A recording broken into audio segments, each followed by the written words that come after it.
Thank you for tuning in to any of our videos. We also want to just ask your forgiveness if anything in this comes off offensive or abrasive. It is not our intent to cause division. What we would like you to do is enter into just a relationship as a believer with us, knowing that we're as much of a work in progress as you are, and that you would continue to pray for Nehemiah Abilene. We got trolled on one of our YouTube videos for the first time. First time we've ever had a comment. And in my mind, there were some grammatical issues, which we have. Listen, he does this thing where closed captions everything, you know? And there's always, it always is messed up, always. So I was like, man, I'm not pointing it out that dude's, says X, Y, and Z. I'm not even gonna say it right now. But, and then I was like, wait a second, all of our closed caption stuff is always jacked up. It'll be like, it'll be so random, crazy something.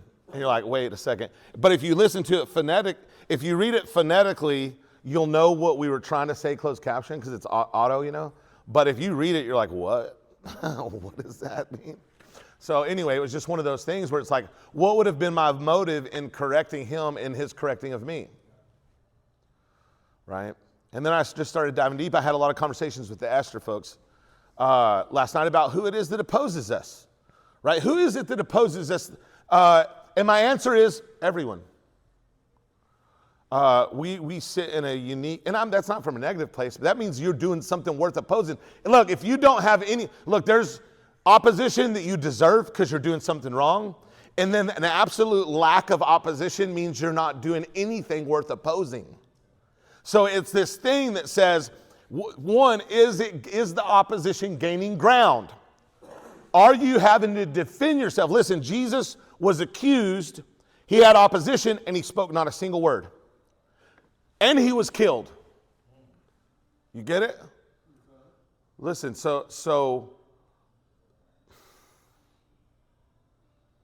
if opposition comes and you're forced into a position where you're trying to defend yourself, it goes against the very scripture that defines our character. So I'm talking about me, right? Because I had a desire.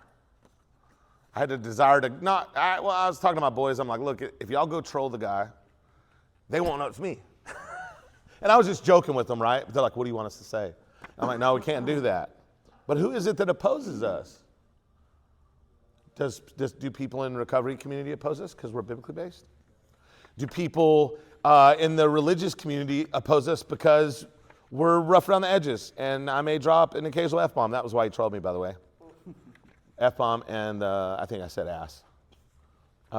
Which is what it is, man. My truth is, I don't even know what the dude's name is, but I never meant to offend him or anyone else. Lee Morris doesn't mean to offend anyone, but maybe it's that right opportunity for somebody to come and come face to face and initiate a relationship that may give them the ability to hold me accountable.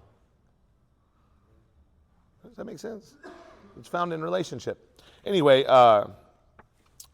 we got a lot of scripture to go over today. So